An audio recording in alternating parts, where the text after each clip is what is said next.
Hi friends, welcome to this lesson. So this is our RBWM one-liner with MCQ part number 7. So already I have provided you 6 part of this particular RBWM one-liner series, and today we will continue with part number 7. Hopefully you have watched those videos and have gained the concept. So our methodology is same. First of all we will I will try to explain you the concept, and then after we will do some MCQs. So this is how we have already completed our part 6. So if you haven't watched the video, the link is provided in the description section. Go through the link and just watch the video. Now let's continue our today's discussion.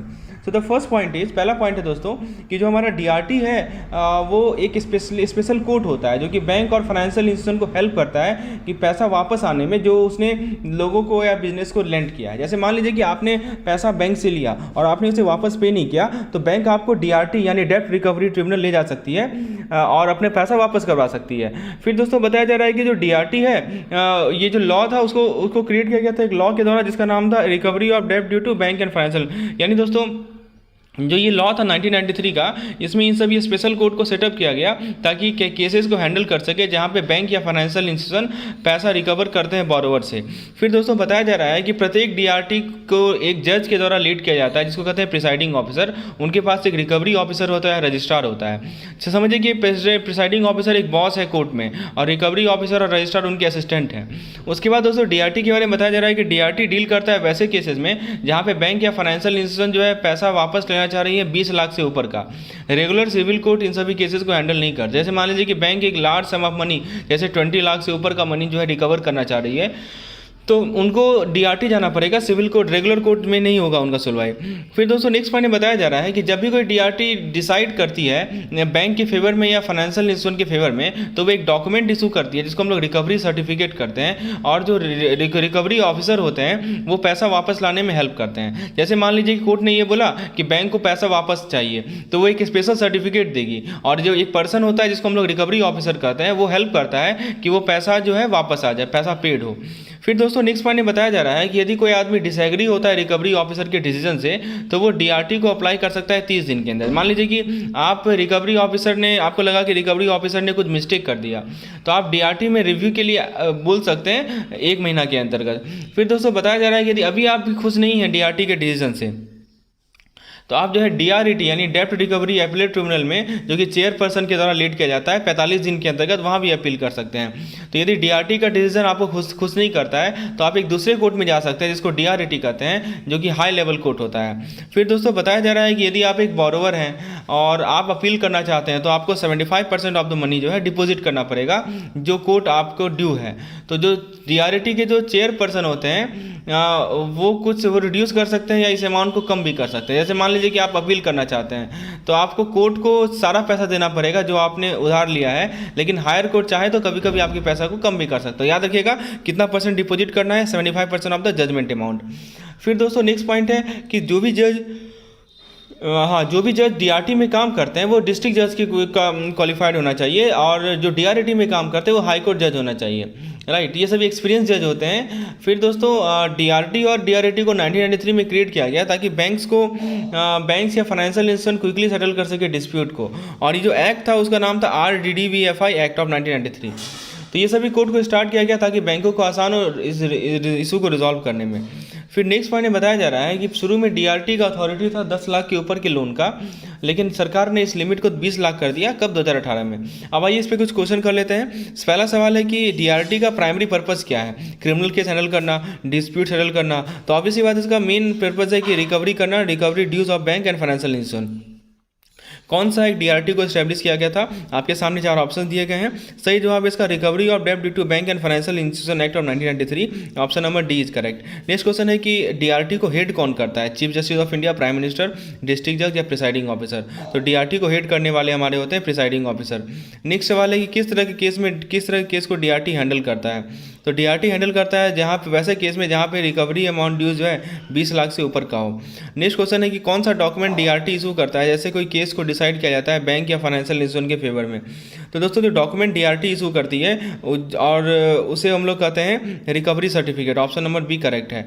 कितने देर तक borrower को appeal करना पड़ता है recovery officer के against, जो कि order recovery officer ने DRT के द्वारा जो ऑर्डर इशू किया गया है, ठीक है, तो उसके अगेंस्ट बोरोवर कितने दिन के बाद अपील कर सकता है? 15 डेज।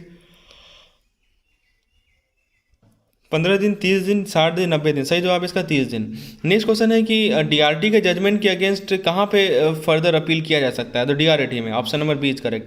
किस सर्कमस्टांस में बोरोवर को 75% ऑफ द जजमेंट अमाउंट को डिपॉजिट करना होता है, वो वेव हो सकता है या रिड्यूस हो सकता है? तो ये मैंने आपको बताया था, ये डिस्क्रिप्शन है डीआरटी के चेयरपर्सन पे। डीआरटी के प्रिसाइडिंग ऑफिसर होने के लिए क्या क्वालिफिकेशन है? तो मैंने बताया था कि इसके लिए डिस्ट्रिक्ट जज होना जरूरी है। और उसी तरह दोस्तों 2018 में क्या चेंजेस हुआ था जुडिशल लिमिट में? तो मैंने बताया था दोस्तों कि 2018 में जो लिमिट था उसे बढ़ाकर 20 लाख कर दिया गया था। पहले 10 लाख था, बढ़ा के 20 लाख कर दिया गया। दोस्तों यदि आपको इस तरह का पीडीएफ चाहिए जो वन लाइनर कंटेंट मैंने बनाया है, यदि इसके अलावा दोस्तों आपको 4 कॉम्प्रिहेंसिव मॉक टेस्ट चाहिए जिसमें दोस्तों प्रीवियस ईयर क्वेश्चन डाले गए हैं, इसके अलावा दोस्तों यदि आपको डेली क्विजेस देना है, क्विजेस अटेम्प्ट करना है आरबीडब्ल्यूएम के, और फ्रेंड्स और एमसीक्यू जो 500 एमसीक्यूज है, तो दोस्तों ये सभी चीज़ मैं आरबीडब्ल्यूएम के कैप्सूल कोर्स में इंक्लूड कर रखा हूँ और ये मात्र 99 रुपीज़ में आप इसे एक्सेस कर सकते हैं। और जो पहले 10 इनरोलमेंट रहेगा उस पर 10% का एक्स्ट्रा डिस्काउंट है। तो आपके लिए जो लास्ट मोमेंट में रिवीजन के लिए एक बहुत अच्छा कोर्स है। इसमें आपको one liner, quick revision PDF, सारा कंटेंट मिल रहा है जिसमें आप क्विकली रिवाइज कर पाएँ। तो फ्रेंड्स आप जरूर इसे एक्सेस करें। इंपॉर्टेंट केस स्टडीज़ का पीडीएफ अवेलेबल है। डिटेल जानकारी के लिए आपको या तो मुझे व्हाट्सएप कर दें, यानी तो दोस्तों आप डिस्क्रिप्शन सेक्शन में जाएंगे, वहाँ पे ऐप का लिंक मिलेगा। लिंक पे क्लिक करके आप इस पार्टिकुलर ऐप को इंस्टॉल करके इस कोर्स में इनरोल हो सकते हैं। चलिए दोस्तों आगे बढ़ते हैं। हम लोग डीआरटी के बारे में बात कर रहे थे। डीआरटी के बारे में बताया जा रहा है कि डीआरटी जो है वैसे केस से डील करते हैं जहाँ पे पैसा का रिकवरी लोन से होता है जो कि लोग या बिजनेस अभी तक पे नहीं किए हैं। तो डीआरटी का सेम लीगल अथॉरिटी होता है जैसे कि रेगुलर डिस्ट्रिक्ट कोर्ट का होता है, क्योंकि डीआरटी रिकवरी ऑफिसर को एम्प्लॉय करते हैं ताकि प्रिसाइडिंग ऑफिसर के ऑर्डर को कैरी आउट कर सके। डीआरटी 2 इंपॉर्टेंट लॉ को इन्फोर्स करता है। पहला होता है आरडीडीबी एक्ट यानी रिकवरी ऑफ डेब्ट due to bank and financial institution act 1993, और दूसरा है SARFAESI act, securitisation and reconstruction of financial asset and enforcement of security interest act 2002। तो ये 2 एक्ट याद रखिएगा डीआरटी के रिगार्डिंग। फिर दोस्तों बताया जा रहा है कि डीआरटी जो है एक डिसीजन ले सकता है जो कि एक्सटेंसिव हो और यूजुअल लीगल प्रोसीडिंग से बियॉन्ड जाता हो ताकि फेयर और कंप्लीट जस्टिस मिल सके डेब्ट रिकवरी केसेस में। फिर दोस्तों बताया जा रहा है कि डीआरटी जो है कुछ लीगल डिस्प्यूट को हैंडल करते हैं जैसे कि क्रॉस सूट हो गया, काउंटर क्लेम हो गया, लेकिन इशूज़ जो कि डैमेजेस, कॉन्ट्रैक्ट ब्रीच या क्रिमिनल नेग्लिजेंस से रिलेटेड है इसे हैंडल नहीं करते। डीआरटी के पास स्पेशल पावर होता है कि वो रिसीवर या कमिश्नर को अपॉइंट करें, टेम्प्रेरी ऑर्डर इशू करें, अपनी डिसीजन को रिकन्सिडर करें और अपील को सुने against the order made by recovery officer, यानी रिकवरी ऑफिसर के का जो ऑर्डर है उसके अगेंस्ट अपील को सुन सकते हैं। जब यह बात आता है दोस्तों मैटर रिलेटेड टू डीआरटी, तो सुप्रीम कोर्ट और हाई कोर्ट के पास लीगल अथॉरिटी है कि वो हैंडल करे specific article in the Indian constitution. यदि कोई डिसएग्री करता है डीआरटी के डिसीजन से तो वो अपील कर सकता है एपलेट ट्रिब्यूनल में 45 डेज के अंतर्गत, लेकिन उसको डिपॉजिट करना पड़ेगा 75% ऑफ द मनी, ठीक है। और एपलेट अथॉरिटी जो है कभी कभी चाहे तो इस पैसे को कम भी कर देती है या माइनस कर देती है। और दोस्तों अपीलेट ट्रिब्यूनल को डीआरटी कहते हैं, वो सारे डीआरटी के केसेस को, अपील वाले केस को हैंडल करेगा विदिन 6 मंथ, 6 महीना के अंदर हैंडल करेगा, ठीक है, जब से उसे अपील मिला है, ताकि टाइमली रिजोल्यूशन हो जाए डिस्प्यूट का। पहला सवाल है डीआरटी का क्या प्राइमरी फोकस है? क्रिमिनल, अभी मैंने बताया था रिकवरी और नॉन परफॉर्मिंग एसेट। कौन से ऑफिसर रिस्पॉन्सिबल होते हैं रिकवरी सर्टिफिकेट का एग्जीक्यूट करने का? तो उसे रिकवरी ऑफिसर कहते हैं। डीआरटी जो है क्या काम करता है? What act? तो ये किस एक्ट के अंदर डीआरटी को इन्फोर्स किया गया? तो 2 एक्ट बताया था, आरडीबीएफआई और SARFAESI act, option number B is correct. किस तरीके से डीआरटी जो है रेगुलर सिविल कोड से डिफरेंट होता है? तो मैंने बताया था कि डीआरटी और रेगुलर सिविल कोड में डिफरेंस ये होता है कि वो comprehensive order beyond the civil procedure code वो पास कर सकता है। नेक्स्ट का सवाल है किस तरह का क्लेम जो है डीआरटी के द्वारा हैंडल नहीं किया जाता? तो मैंने बताया था दोस्तों जो हमारा डैमेज का नेग्लिजेंस वाला क्लेम हो लैंडर का, so this type of claim are not handle by DRT. Claims of criminal negligence by lender, क्या एडिशनल पावर डीआरटी के पास है? तो दे कैन अपॉइंट जज, they can issue arrest warrant, तो ये रिसीवर को अपॉइंट कर सकते हैं, कमिश्नर को, और issue x part interim order. Next सवाल है कि कौन सा कोर्ट है जिसके पास डीआरटी के मैटर पे जुरिडिक्शन होता है? तो ये मैंने बताया था कि एक तो सुप्रीम कोर्ट है और एक हाई कोर्ट है under article 226 and 227 of the constitution. कितने लंबे तक एपलेट को फाइल करना पड़ता है एक appeal against the DRT order?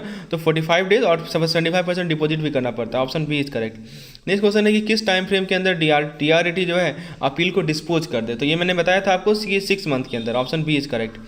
Friends, we have RBWM comprehensive course also for you. So in the comprehensive course, you get everything: PDF, videos, mock test, and daily quizzes along with quick revision capsule PDF. So this is a whole comprehensive plan. So if you want to opt for it for the last minute revision, so you can just go to the app description section, हमारे ये video के description section में जाइए, वहाँ पे आपको इसका link मिल जाएगा।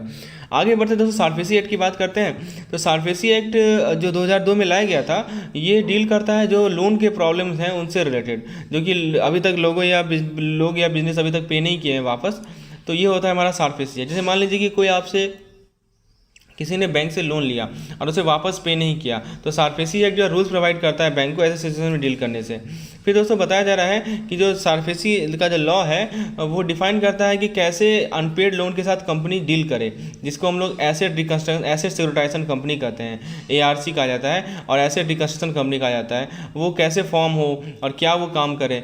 फिर दोस्तों नेक्स्ट पॉइंट है कि सारफेसी एक्ट का कुछ इंपॉर्टेंट गोल है, जैसे रूल बनाना अनपेड लोन को बेचने का दूसरे कंपनी को, बैंक को जो है प्रॉपर्टी वापस मिल जाए, right, they have a security when loan go unpaid, या बैंक को अलाउ करना कि ये सभी चीज़ करे बिना कोर्ट से परमिशन लिए हुए। तो यदि मान लीजिए कोई आदमी लोन नहीं ले पा रहा है, तो बैंक कुछ रूल फॉलो करती है ताकि उसका घर वापस ले लें या प्रॉपर्टी वापस ले लें, जिसको लोन के लिए सिक्योरिटी के रूप में रखा गया था।